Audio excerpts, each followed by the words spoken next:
There we go. Hello, hello, Facebook. We are loading slowly. I don't know how slow it goes on the Book of Faces.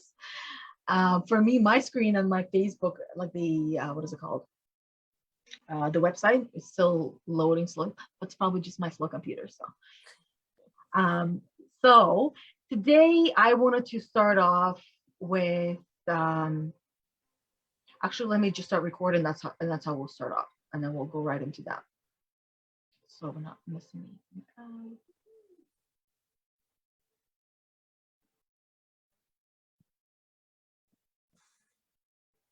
Hello, hello, hello, beautiful people. So today we're going to start it a little bit different. I'm just going to read a poem, and it's going to lead us into what we're going to be talking about today.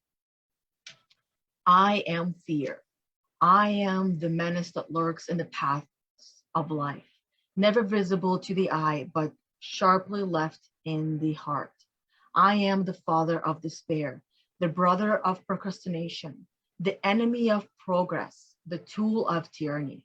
Born of ignorance and nursed on misguided thoughts, I have darkened more hopes, stifled more ambitions, shattered more ideals, and prevented more accomplishments than history could record. Like the changing chameleon, I assume many disguises. I masquerade as caution. I am sometimes known as doubt or worry. But whatever I'm called, I am still fear, the obstacle of achievement. I know no master but one. Its name is understanding. I have no power but what the human mind gives me, and I vanish completely when the light of understanding reveals the facts as they are, as they really are. For I am nothing. You see, if you have the courage to acknowledge your fears, you will be taking the first step towards controlling them instead of them controlling you. And if you take the next step towards understanding, you will be able to move past them to empathy, perhaps even love. So that is one of my favorite quotes on the subject that we are going to be covering today, the topic that we're covering today. And that is that voice of the inner critic that each and every one of us has. No matter how great you are, that voice is always there. For some people, the greater they become, the louder that voice gets. And that is because they're stepping outside of the box that they have been introduced to, or induction for some reason comes to mind, when they've been inducted into this box, into this limited way of thinking, living, and existing and being. So we're going to talk about what it is. As some of you already got the gist of it, and you know exactly what we're talking about. So not only have you gotten the gist of it, you already know exactly what we are talking about here. So we don't have to go in very deeply into explaining what it is, but it is that voice that comes from a place of love. It really does come from a place of love, because that voice is a voice of everything and everyone you heard as you have been growing up, that had their own beliefs and fears and introduced that to you in their journey and hope to help you become a better version of yourself. But you are your own being. So what you took away from that and how you internalized it, very often, more often than not, is different from what was given to you, what was said to you, because you have your own way of thinking, analyzing, processing things, hearing things, and even the way that you speak will be different. Like Bethany and I, one thing we will always agree on is that we have the same message to everyone, but we express it in many different ways. We have different language that we speak. So that inner critic is yours and yours only. And the way that it speaks to you in the words that you have given it, that the words that you have given it happen in the moment, in the time when you made sense of what was said to you, in the way that caused you to put up walls, caused you to shrink and maybe hide, right? And that voice, it never shuts up. It doesn't. But we do have the ability to quiet it down. And what's even better, we can become BFFs with it, because that is really what the goal is of today's session. Just like having a session with people. Yes, that's the goal of today's session, today's conversation. In hopes that you not only understand what you're hearing, but most importantly, take action on it, so that way it becomes more part of you and more part of your process and your tool in your tool belt, and it becomes you, and you're able to just sit down and have an honest, open conversation with this inner critic, which is called the gremlin, in your mind. And that whatever happens in the mind, that energy travels from the mind and it just kind of shoots off into the body. So sometimes we can feel even jolts as we are hearing things.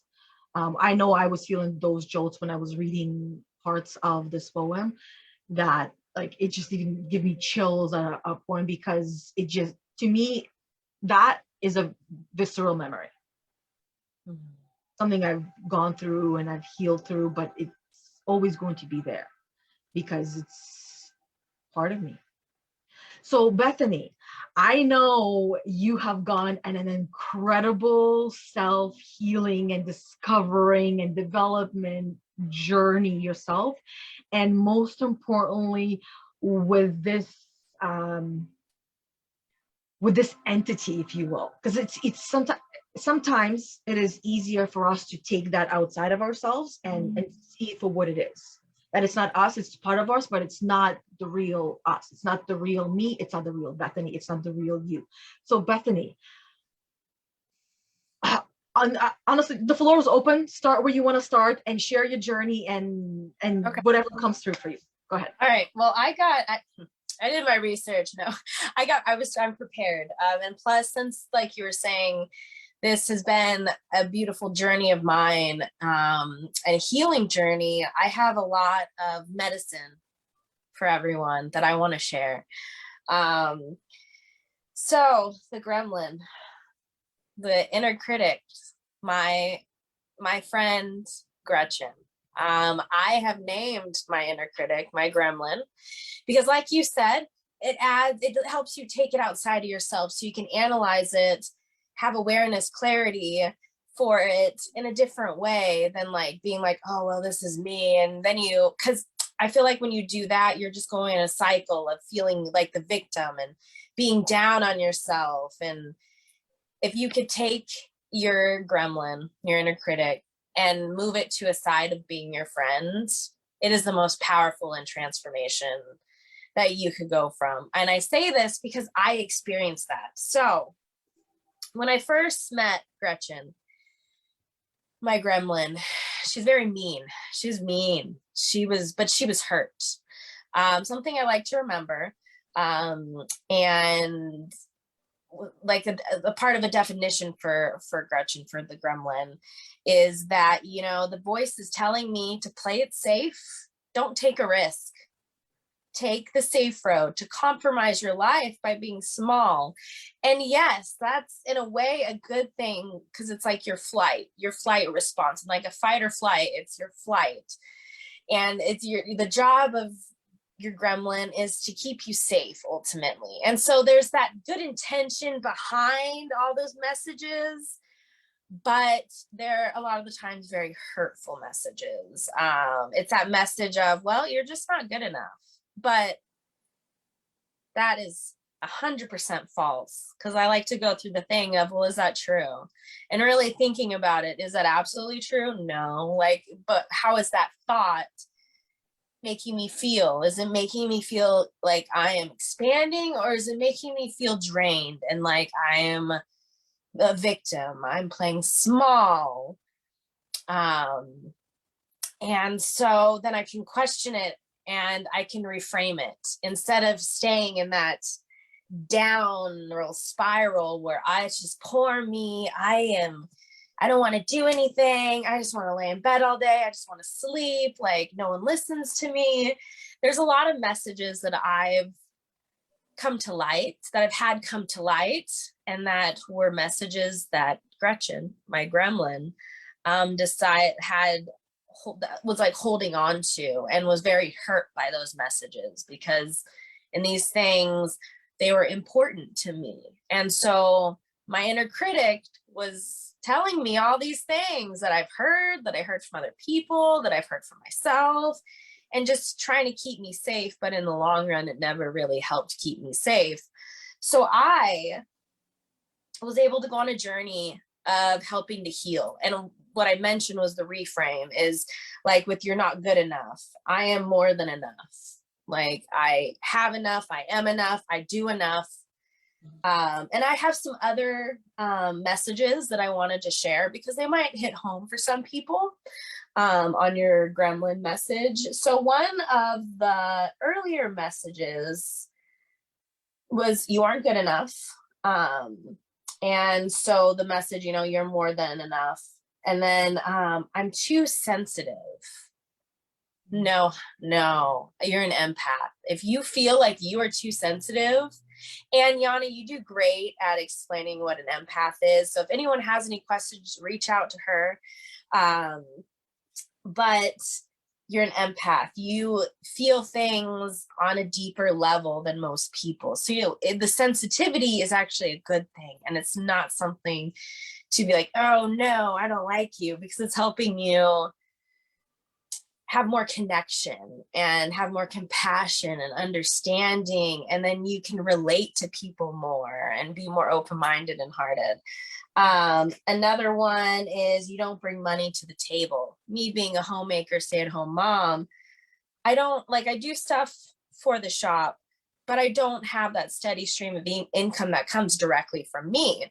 And that message came from me quitting the corporate world back in 2018, when I decided to go on this journey of stepping into entrepreneurship and really run this business with my husband and become more of a team and a partnership. But anyway, so the message, you're a mooch, came up. And I had to silence that one pretty quickly, because it was like, no, my husband's taking care of me like I did. Because earlier on in the story, when he started to learn how to tattoo, I was on the role of paying the bills. I like to call myself a sugar mama. I had my role of sugar mama for a minute, I guess, because I helped take care of us when he was learning his trade. And then when we moved here to Michigan, we switched roles. So then I got that time, and I still do have the time. And now it's becoming more to where it's just becoming this beautiful partnership, and we have so much going. But I didn't realize that until I conquered my message of you're a mooch. Now when that message comes up, it's like, you're funny. We've already been through this. Like, and a little trick is reminding of its job. And I might get into that a little bit later, I might not, but just a little seed to plant, reminding of its job. Another message that I wanted to bring up was, beggars can't be choosers. And that is not true. That is a money story. I can't think of the word I'm looking for. It's draining your money story. It's not expanding it, it's draining it. Because for one, I'm not a beggar. And for two, I can choose. And so I switched my message to anything is possible. I can choose whatever my heart desires. But abundance is infinite. And if you notice with these things, we're rewiring, we're reframing, and it feels better, and it like uplifts my inner critic to be like, oh, wow, look at us. And then it brings the unity, and then the inner critic feels heard, seen, because you're understanding the messages. And when the emotions come up, you're feeling the feelings instead of just letting them, whatever. You can stop, like some kids or some parents do to their children, telling, oh, shh, be quiet, go sit in the corner. The adults are talking type thing. That's what, when you're trying to silence the inner critic, when that's coming up for you, you're just making it feel that same way. And everyone knows that feeling of being like silenced and not being able to be heard. It's a very hurtful feeling. And the cool thing about all of this is that, like I said, we can reframe and rewire. And what I like to think about too, is to be grateful for my inner critic, to be thankful for them, because she is here to help me be safe. So on the side of me being really reckless, where I just want to do these things, it adds some calming and more like it, like questioning it, like, okay, but is this okay? And so there's add more balance to everything that's going on, instead of being straight like, oh no, we're not safe here, do not do that, stop. It just adds more like a friendship, as you said, a best friend. Because like I was saying, you're feeling heard, you're feeling seen, and it's feeling loved as well. And that means for yourself, I am feeling loved, heard, and seen when I'm doing all this stuff with my inner critic, when I'm doing that self-love, that deep work. And I like to think about, because last month we were talking about intuition, awareness, clarity, integrity, and wisdom. And that can be used for working through your gremlin, working through your inner critic. Because as you're saying earlier, Yana, you're talking about finding the joy in your inner critic. And through that cycle, you can find the joy in your inner critic, because you're going to listen to your intuition. You're going to bring awareness to the things that need to be heard, seen, and felt, and worked through. And then you're going to have clarity. You're going to have integrity to take action. And then you're going to get your wisdom that you learned and you practiced, and now that you can share to others, which in return, joy is right there. And so, that being said, there is the light at the end of the tunnel with the inner critic. And I say that because I've experienced it. And yes, I have my moments where I go down into those days where I'm like, I'm not good enough. But the cool thing is, I can go to my affirmations. I can go to my self-care tools, my self-love tools. I can go to my medicines to help bring me out of that spiral instead of staying in that. And that's where the growth is, because a long time ago, I would stay there. And there was no moving me. Oh, well, this is going to be the worst day ever. Nope, it's already in motion. That's what it is. But the cool thing is, you can change your day. You can pick the channel, like we talked about last month. And then what else? There's other things I want to talk about. Okay, and so one of the last kind of things that I wanted to bring up was with the inner critic. So security. How does security correlate with your inner critic? Well, when you feel secure, when you have security, it helps you eliminate doubt. And doubt is the inner critic. Doubt is that gremlin, that inner voice that's keeping you small. And so when you go to your security, which is your balance, your safety, your support, your stability, your physical, mental, and spiritual needs, and material needs met as well. You're free from dangers and threats, your freedom, just in general, your sense of trust, it's your protection, abundance, and most importantly, its roots being strong and sturdy. And I guess this is most importantly, your self-confidence and self-support. So when you conquer your self-confidence, well, not conquer, I don't really like that word. When you work through your insecurities to find your securities, well, you're going to find your confidence, which in return, when you have a higher confidence, the inner critic is more out of balance because you feel a lot better about yourself, which the message within is a more loving and compassionate and nourishing message.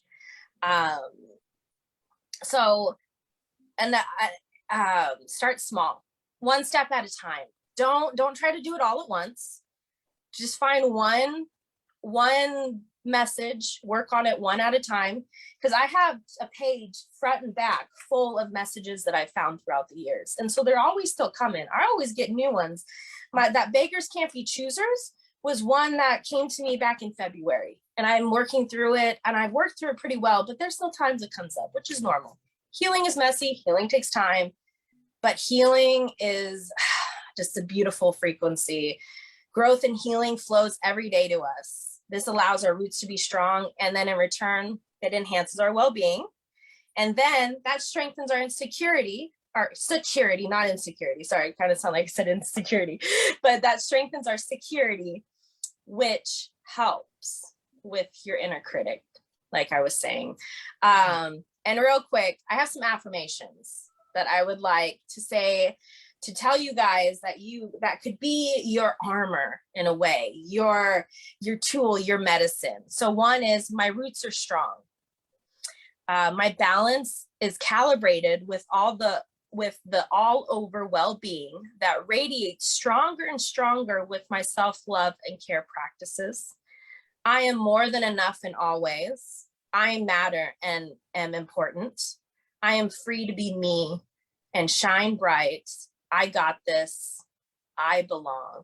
Those are all affirmations that can help you when you have those hard moments with your inner critic, because I still deal with hard moments, and it's okay. It's part of life. It's part of growing, but it's so healing, and it feels so expanding and empowering to work through them. And so my little message, I guess, is to be friends with your inner critic, find that balance. And when there's imbalance, work through it, because that light at the light at the end of the tunnel is there, and it's possible. Yeah. Very well said and summarized, and shared your journey in there. And by the way, you did a great job on explaining what empath is. Well, thank you. Empath is just the short form, energetic exchange, and the empath is able to feels the energy of the other being, whether they are conscious of it or not conscious of it, but is affected by it, whether it's negatively or positive. That depends on the energy that was exchanged. And that's also not just with humans, with animals, trees, and plants. So just a little bit of an addition to what you already said. And with affirmations, my favorite one is, I am love, and I am lovable. I am safe, and I am safety. Those two, well, two, but really four, are my favorite ones that help me to really just remind myself, all there is love, and I'm safe. I'm okay now. And one of the things that pops into my mind, as it always does, there's always more than just one thing, but one thing when it comes to safety and women, this is what I want to share with those of you that experience this. Women, especially when they feel unsafe in a situation, and especially with a person that is more masculine than them, they shut down.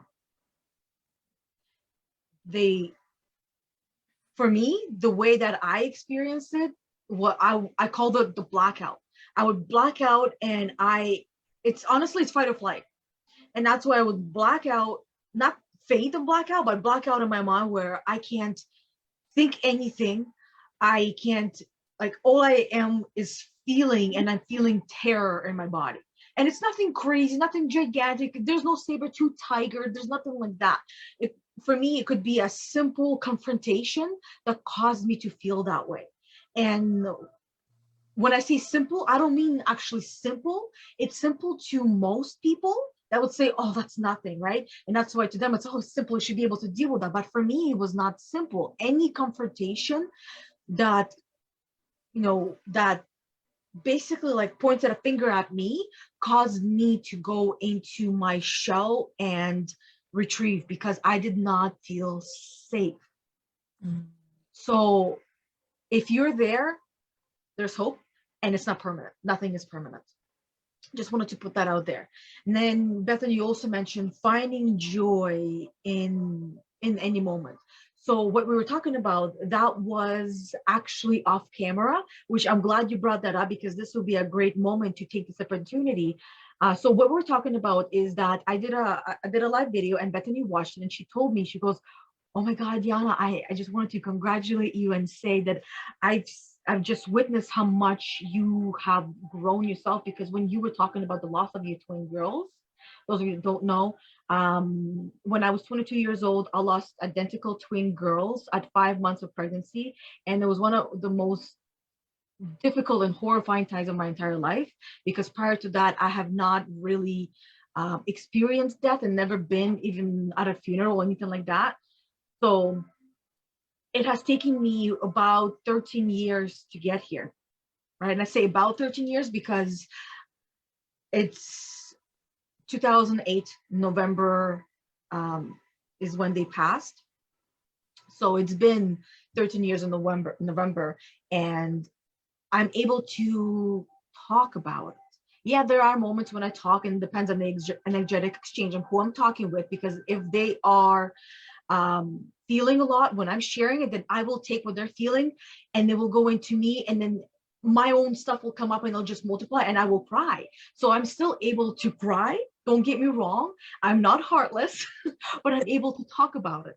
So Bethany said that just seeing the shift and seeing how I'm able to talk about it so peacefully, that caused me to go into the feelings of joy, and reminded me that this is what I've been doing for the past year, is really just talking about, having the conversation either with people or myself, with myself, to really dig deeper and accept the truths and realities, at least my truth and my reality, that everything happens for a reason, even if I don't agree with it, even if I don't like it, even if it completely destroys me as it did, that it happens for a reason. And that now I'm able to go back in those times and even experience the loss and go through these moments and still experience joy in that moment,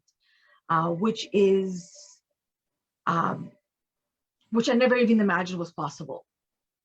I never even imagined it was possible for me to even stop crying about the loss and get over the loss, but we never actually get over, nor do we get under it. We just live with it, right? There's no getting over something. There's no going around something. It's just, how do I, this, it is what it is, right? As sucky as it is what it is. Now what? Right? Me crying about it is no longer serving me. It did for the time that it did. I got what I needed from that, and now it no longer is serving me. Now I need to step into my own power and help others with things like that, among many, many, many other things. When it comes to the mindset is everything. Anything that we do in life requires a mindset. There's a reason why, Bethany, you mentioned about binge eating, right? And struggling with binge eating. Same thing with me. Binge eating is one of the things that I had been struggling with. It's an addiction in a form, right? So identifying addictions is very helpful, and we can connect it to the gremlin, because the gremlin is the one that really helps us to understand why that addiction actually exists. So that's more of a deeper work that I do with people one-on-one, if that's the way that they want to go. This is not something that can be done in a live video. Interaction needs to happen with things like that. So the other thing, there was something that you mentioned that caused me to write down, we treat others the way we were treated as kids. And that was with our gremlins as well, because this is what it's about. Yeah. So the way that we were treated as kids is how we also deal with our gremlins. It's like, shh, that's what you were doing. It's like, shh, go sit in the corner, be quiet, right? So we do the same thing with our gremlin. Whenever it comes up, we shut it up, and then we wonder why it never shuts up, because it's a part of our language, but it's a fucking child that is inside of you. That is your inner child that is crying and sad, and at the same time has some valuable knowledge to remind you of why you need to stay in your bubble, why you need to stay in your box and not stick your arms and legs out, because they'll get cut off. Because the world is evil, the world is cruel, the world is a very dangerous place. We were all taught this growing up. Like, I don't teach this to my kids, but the world will teach them that on its own. They don't need to go into the world being terrified of the world. But that's the way that our parents believed that was important to keep us safe. And it did. But for some kids like myself, yeah, I heard those messages. Yeah, they said it and all that. But the rebel in me was so strong that, and you know, and having the rebel in me being silent for too many years did a number on me. Where now I'm like, no. You're coming with me. You're going to be like right beside me. The rebel Yana is going to be right here, and we're going to do this. So I no longer want to stay quiet. And that also means I no longer will take my gremlin's shit.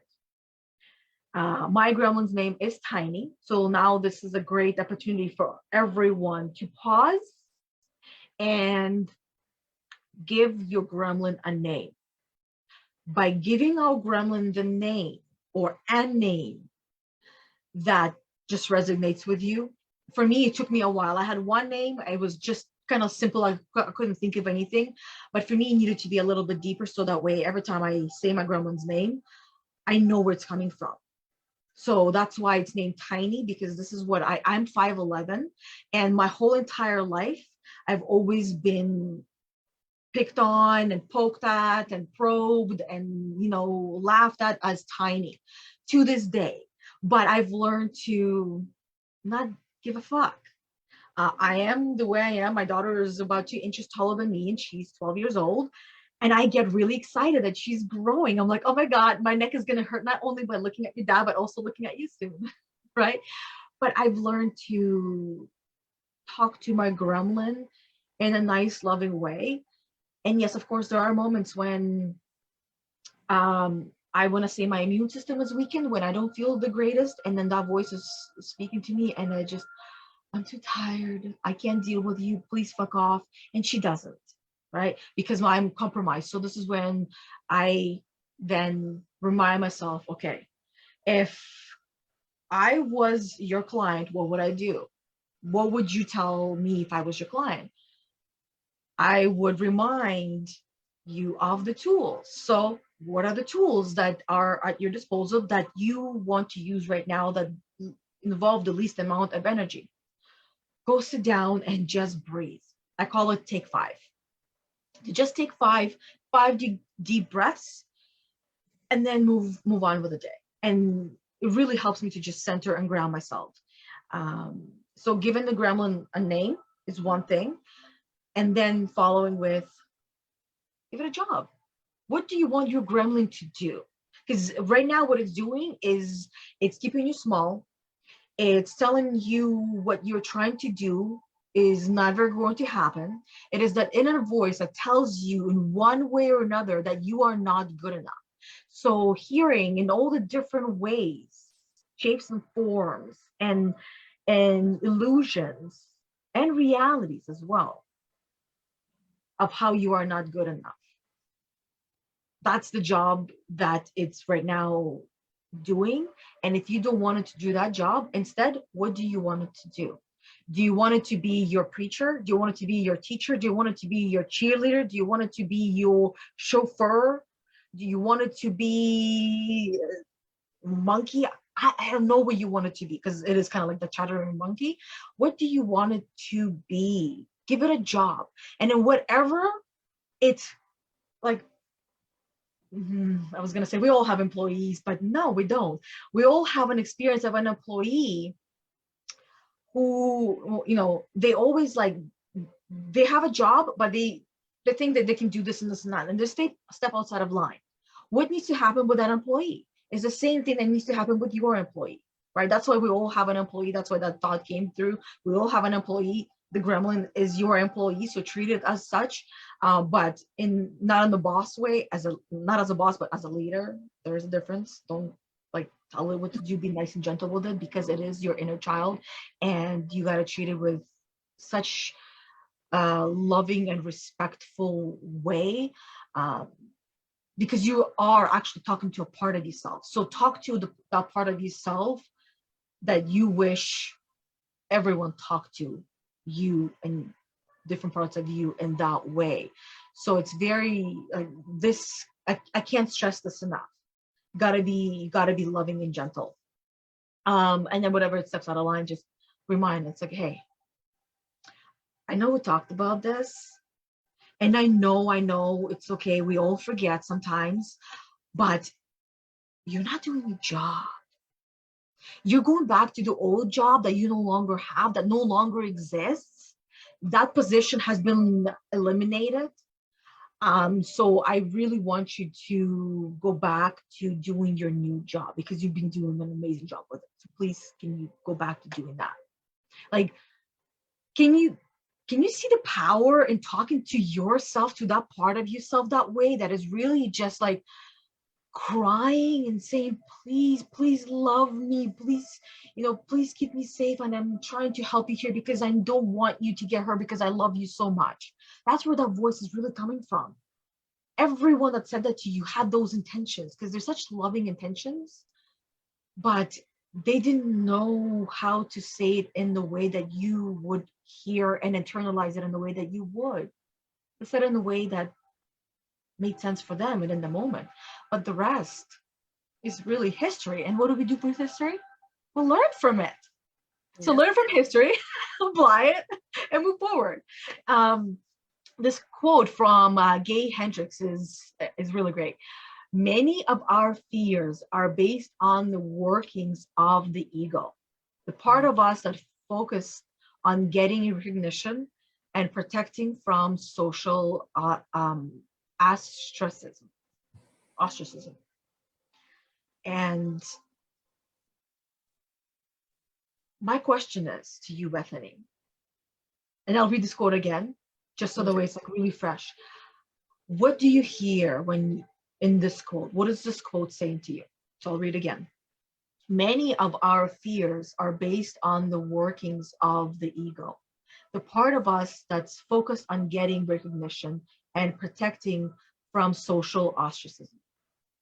Well, what comes to mind is, well, the ego. We all know what the ego is. It's that, oh, look at me, I'm badass. Like it's ultimately your confidence. It's your confidence, it's your creativity. So when you bring in your fears, your inner critic, you are trumping on those egos, on those things that can help you grow. Because a lot of people have a negative mindset on the ego. Yes, you can have an imbalanced ego to where it is overbearing and you're egotistical and you're not fun to be around. And we all have our moments where we go to being that way in life, because I know I get that way. But and for me, an ego is different than the inner critic. And some people will say, I've heard that they're the same thing. And I think they're not the same yeah, thing. they're similar, but very different in my eyes, because the inner critic is that one keeping you safe, that the inner child, but your ego is that thing that wants you to shine, that wants you to be the best you can be. If you think about it in a positive, in a more reframed, empowering light. Because I think of my ego, okay, that's where I'm getting my self-love. That's where I'm getting my self-care from. That's where I'm getting all my passions and my creativities from. That's where my confidence is soaring. And a lot of the times when our fears come up, it weighs down on those good feelings, and to where your inner critic comes at play. And so you're focusing more on your fears than you are on, I guess, growing and expanding and being that best version of yourself. Yeah.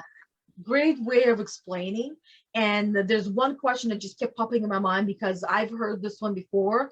I've in groups I've seen, and I've actually had people ask me, and I was curious about it as well. So this was my little journey with this question. Yeah. How can I get rid of my ego? Okay, you can't. Exactly. Great answer. Thank you, Be Bethany. friends. It's We a thing. can't. Yeah, for me, it's like it's like my friend, like the gremlin. Yeah. Without my ego, I'm not going to be me. Without my gremlin, I'm not going to be me. So, Yeah. and without my higher self, I'm not going to be me. And without me, I'm not going to be me. So Yeah. come to a balance. Let's come. So we're a circle of friends in a way. I see myself. I have a circle of friends. I have these different parts that have their different jobs. And sometimes, like you said, the employees, I really liked how you brought that up, because it's okay. Hey, I'm going to remind you of your job. Let's get back to the new pattern. We're not doing that old pattern, that old job. Let it go. Let's move on to the new. And then I noticed when I reframe and remind, and I'm glad you brought up the job stuff, because I wasn't sure if I was going to get there. So yay, teamwork. But reminding of the job brings that balance back in.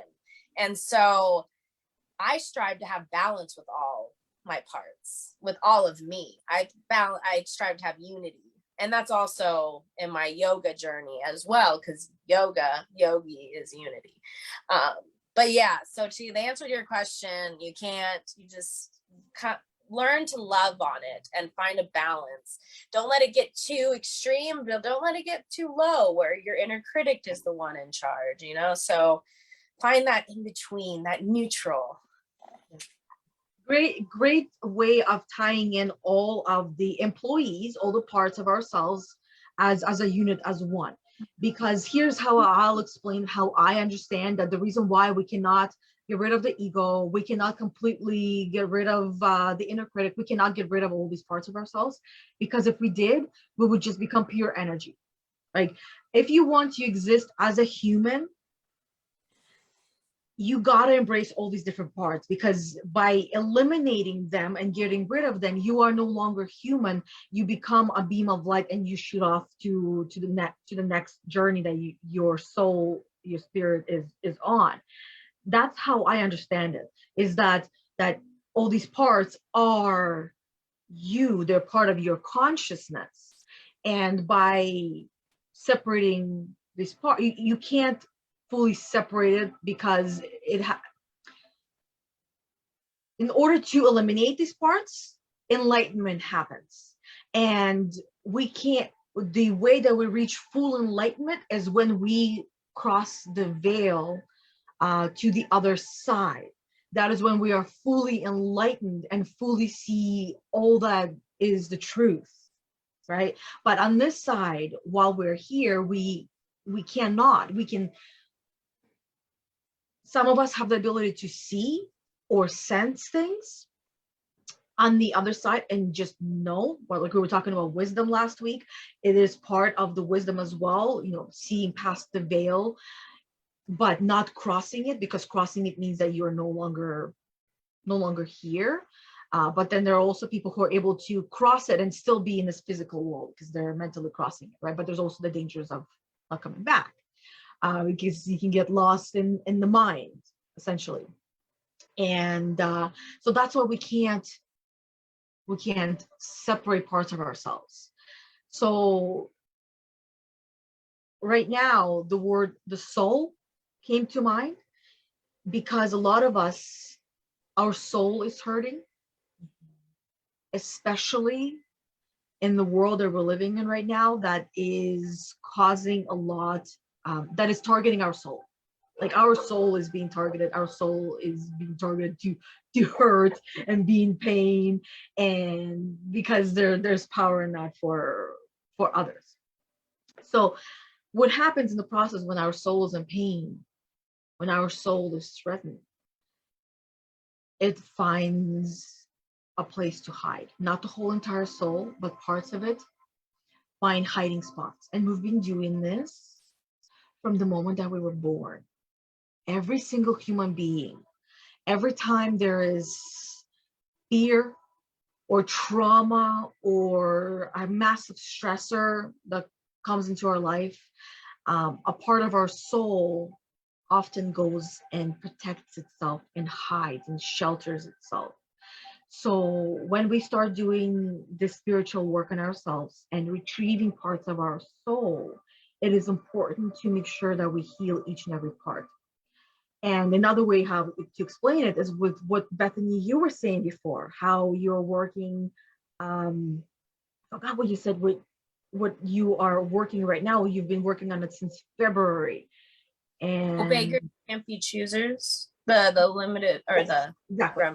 So that was something that caused a part of your soul to go and hide and protect itself, and then cause the gremlin message and ripple affect the whole entire system. Okay, so part of your soul in that moment has gone and hidden, and what you're doing is you've retrieved that, you become aware of this part of the soul that is in agony or in pain or in distress, whatever you want to label it. It's suffering and it needs some healing before it's fully taken back. You've been working on it. You've been healing since February, right? And I mean, I want to ask this question because I know this is the question that many people want to ask. Time. How long do you think it will take you to work on this healing process of this little part of your soul coming back to you? Well, it really just depends, because everything is different. Everyone has its deeper, like hold. It has its you got to go through another layer to do this. With this one, so this has to do with my money story, and this one I worked through a lot quicker, and I actually had a confirmation of this just last week of the beggars can't be choosers, because like I said, it affected my money story to where I felt like a victim when it came to money. And so what happened was we had a tattoo cancellation in the past. End of the world. Oh my gosh, how are we going to pay bills? Like, this is horrible. Even though Brian has tattoos scheduled, so we have security there. But in the past, I would go straight to panic. And so once I figured this out, and I worked through other money stories on top of it to get to this one. So this is one that I had to start at the top and work my way down. And I'm not fully multi-layered. Yes, like an onion. And I'm not fully sure if I'm completely done yet, because only time will tell. But I had a confirmation that I'm moving in the right direction, that I'm healing, that I'm growing, because we had a cancellation. And this time I did not have 1 ounce of panic. It was like, well, everything happens for a reason. I hope that this client is okay. I hope that he's, whatever he's dealing with, that he's able to, get through it, sending love. And it was a huge shift for me, because I was like, whoa, that 3-4 years ago would have not been the answer. It would have been the panic answer. And so that's when I'm like, okay, I am on the cusp of getting to that point that I really want to be. And I know after that, there'll be other things, because we're always triggers will be thrown at us. No matter how long we work on something, we will get tested. We'll be seen, okay, are you practicing? Are you practicing? Just as a reminder, and it's that reality check. But for this one, it didn't take me that long, so it was February 15th. Today is March 6th.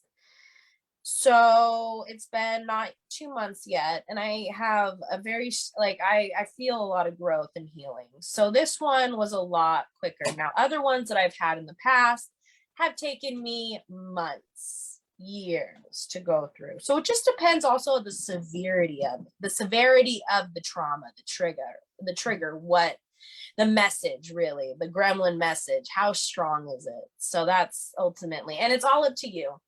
How fast do you want to work on it? How fast do you want to heal from it? Are you practicing your tools and medicines to get you to that point to heal and grow from it? Or are you pushing it off and doing something maybe once in a while and being like, well, this is helping, but is it really? I noticed commitment with a routine and consistency is really the key to help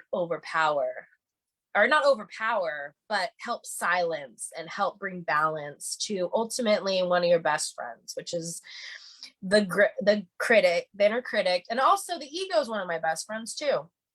because I love myself and it's all my parts and I love me, but not in a way where I'm not doing things in a loving way. I'm doing things with love, kindness, and encouragement, but I'm not taking it to the extreme where, oh, it's all about me. I don't give a fuck about anyone else. Like it's balanced. It's that balanced sense of confidence and self-love and self-care.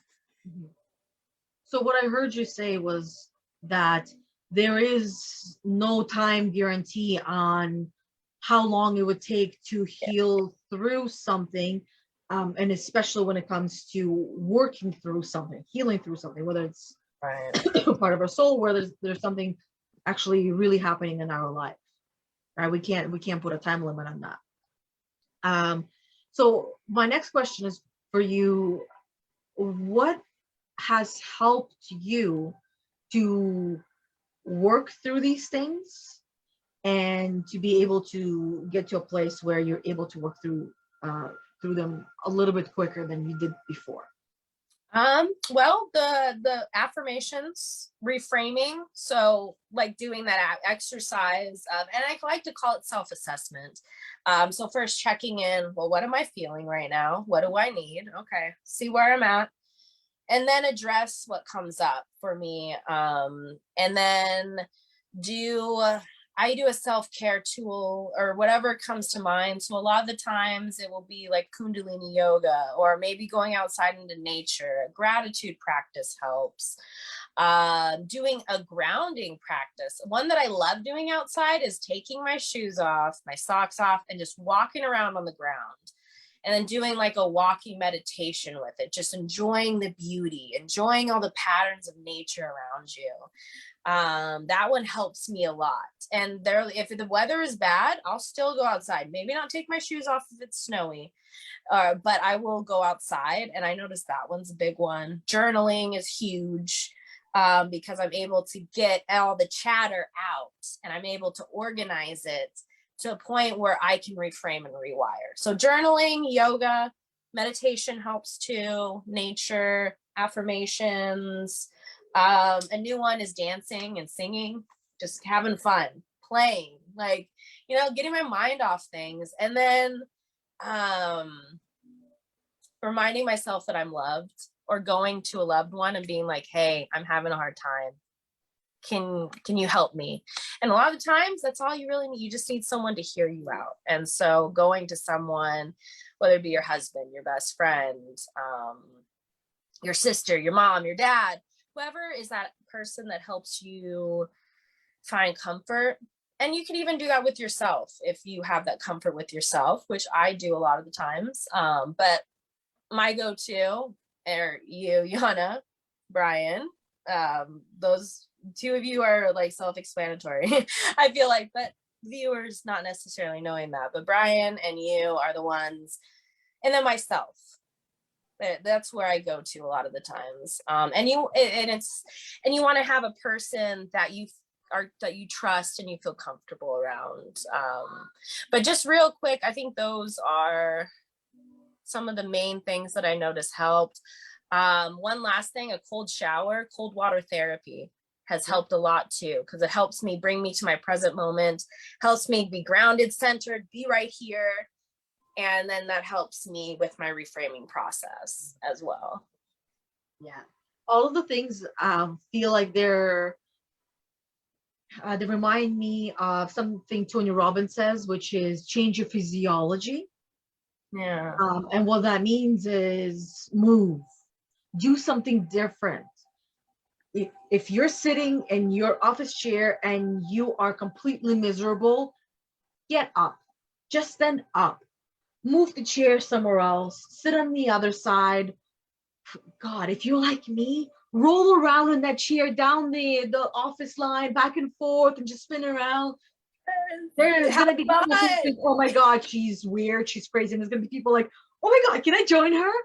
And that way you'll find your people as well. By you allowing yourself to be yourself, your people will migrate to you. And I use the word migrate is because it's a magnetic pool. That's what migration is. they magnetically know where to go, and you will be that magnetic center for them that brings them together. um, I started noticing a lot of that happening in my life. Is just these people are being magnetized to me from different directions, from different places, and I'm just like, okay, great.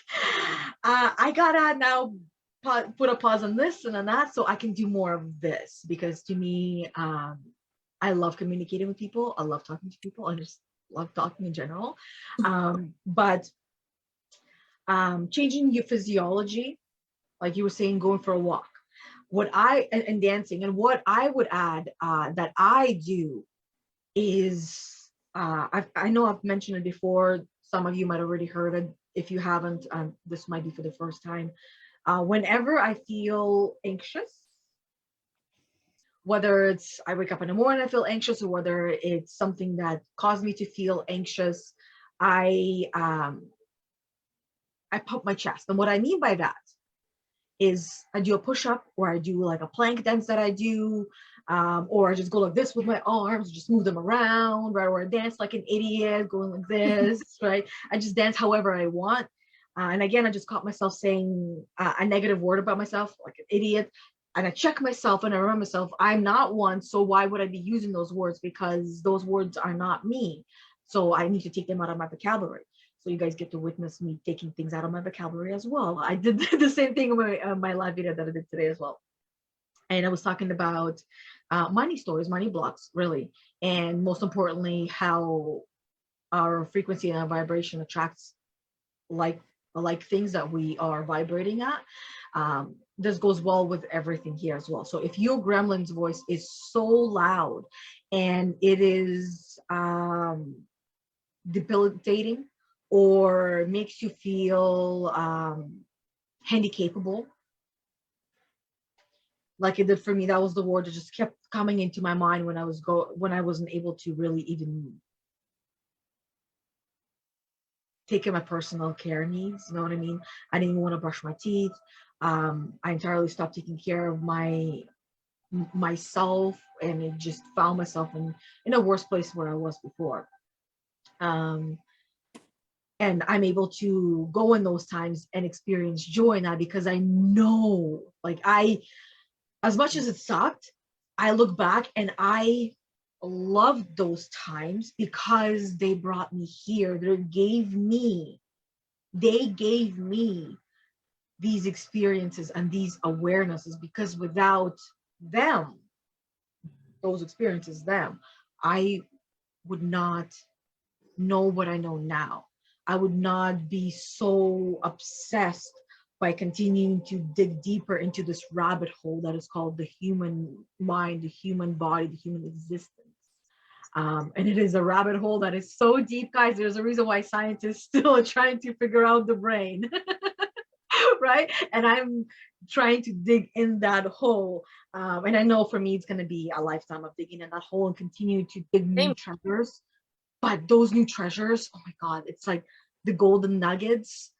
I love them. And to your point, what you were saying, with one of the things that you said that I really, really, really encourage everyone to do is find someone who you can talk to that you feel safe with.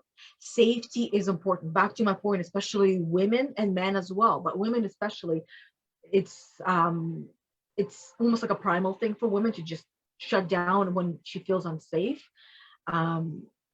To find someone that you feel safe with, and in expressing who you are, because expressing who you are and expressing what you are going through it's like standing naked in front of the whole entire world. That's how it feels. So that's why it's so important to find that person that you feel completely safe with and standing naked in front of, who will allow you to express yourself without holding any judgment, and feeling your pain and your suffering, and then feeling that they're able to understand it, and either just be there for you or help you through it. And for me, I was lucky enough to have a friend like Bethany and coaches as well. That's important, right? And of course my partner, but there's always going to be certain things with our partners, I feel like, that and I don't, when I say always, I don't want it to be always like that, because I'm working towards that as well. But for the time being, for the moment, there are things that I still am working through and being able to feel safe in talking about them, because in order for me to do that, I need to understand it first. So I need to understand it in the way that I'm able to fully express it to the best of my ability, and helping my husband to understand what it is that I'm saying. And I've done that for a lot of things in my world that is inside of me, that will help him to understand me more. But there are still things that I am uncovering, that I am working through. And my goal is to express all that I am with everyone, and most importantly, the one person whose opinion matters the most to me. Like, to me, used to be parents, to all of us who used to be parents. Now, sorry, mom and dad, but your opinion doesn't matter. I mean, it still does, but I just want to make sure that with my partner, it's 100%, basically, is how I'd say it. Yeah. So I like the number 2, 3, 4, because I'm like, we should start wrapping this up. Yeah, it's about that time. I have 2 poems. First of all, I love everything you just said. Yes, snaps to it. But I wanted to share 2 poems, actually, because there's 2 that like really speak to me today that I want to share with you guys. So here's the first one. With this creative space, we can access our inner child and make play a priority. This allows more joy, fun, passion, and expression in our daily life. Always being your true, authentic self and following your heart. That sounds so exciting and enjoyable. Inner child. This is the second one. The time to rise is now. The time to heal is now. The time to grow is now. The time to expand is now.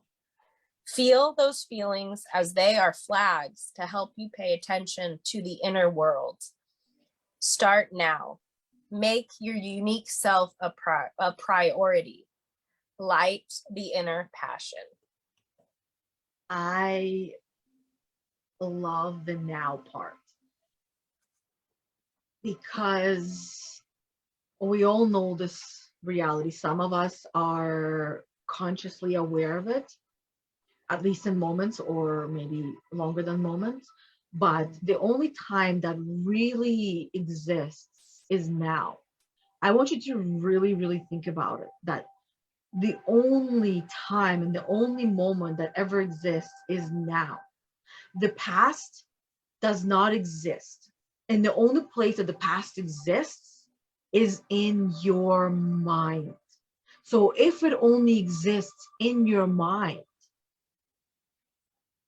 how different would it be?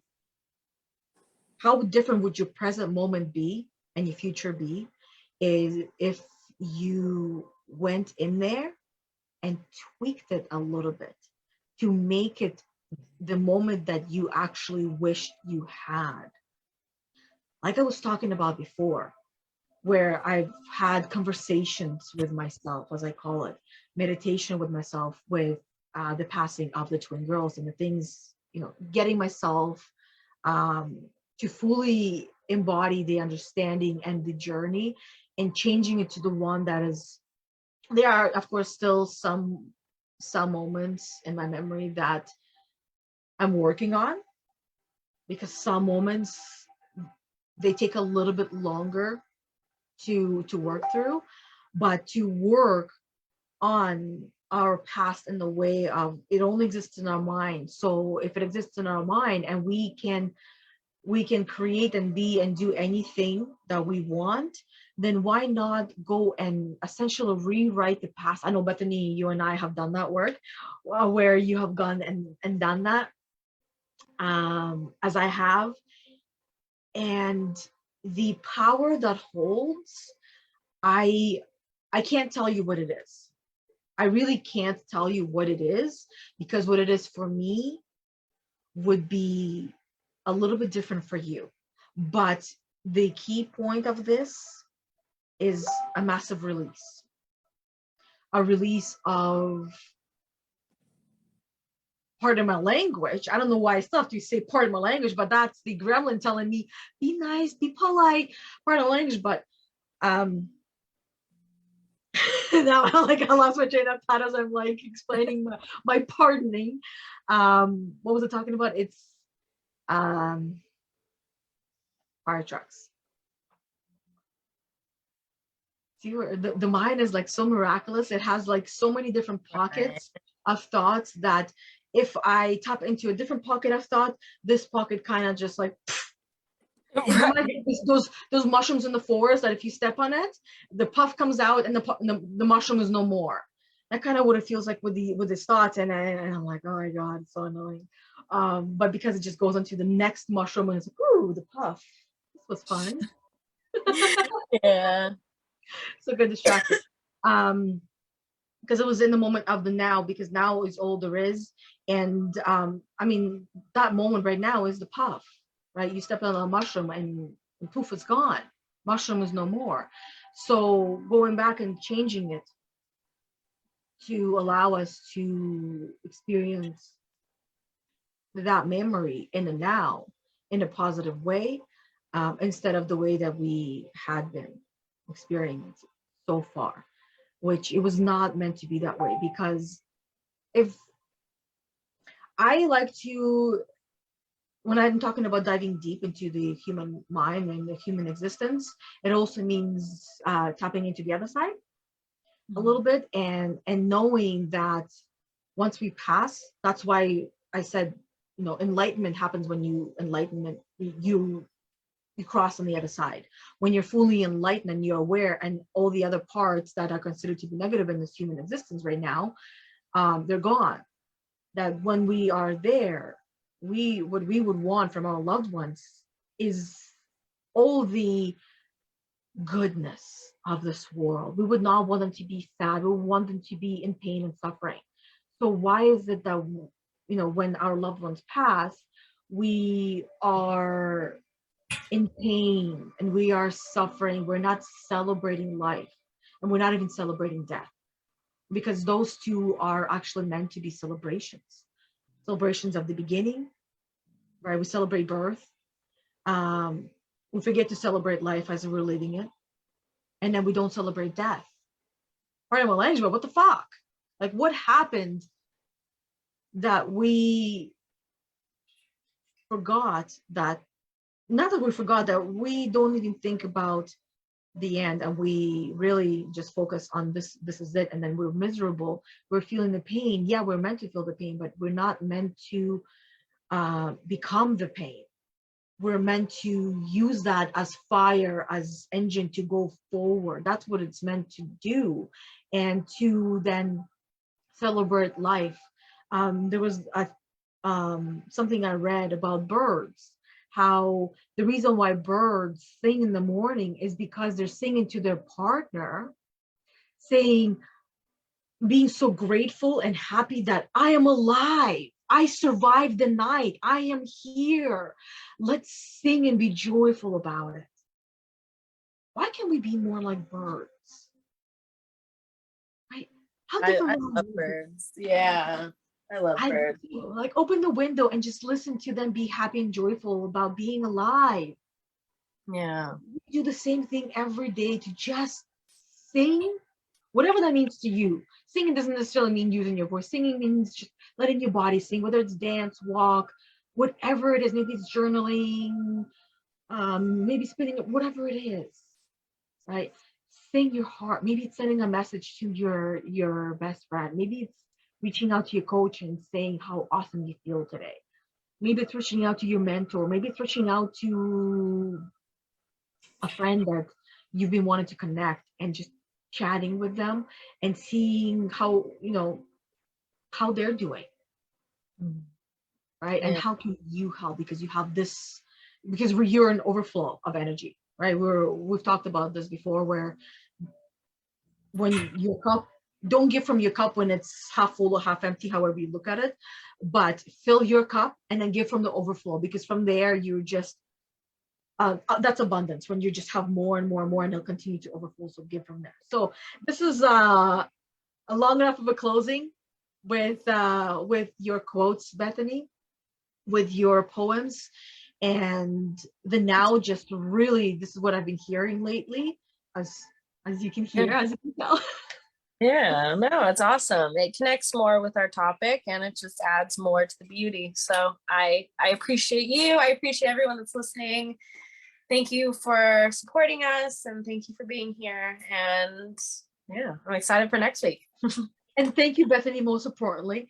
And you can thank your husband because it's your husband's birthday today. So everybody say happy birthday, happy belated birthday to Brian. That he, I was gonna say he allowed, but I'm sure Bethany's like, nope, I'm going on my call. There's no allowance. But thank you for allowing yourself to come and bring your wisdom and your intuition and your knowledge and your experience and your creative story, and sharing it completely openly with everyone, because it's not easy being open and vulnerable. So I want to thank you for doing that.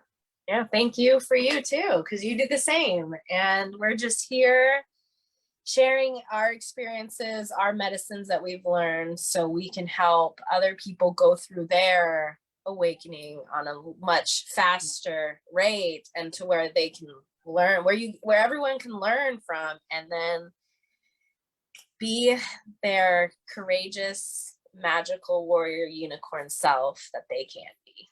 Yeah, it's not an easy journey, but it is an extremely rewarding one to become a new unicorn and shining as brightly as you can.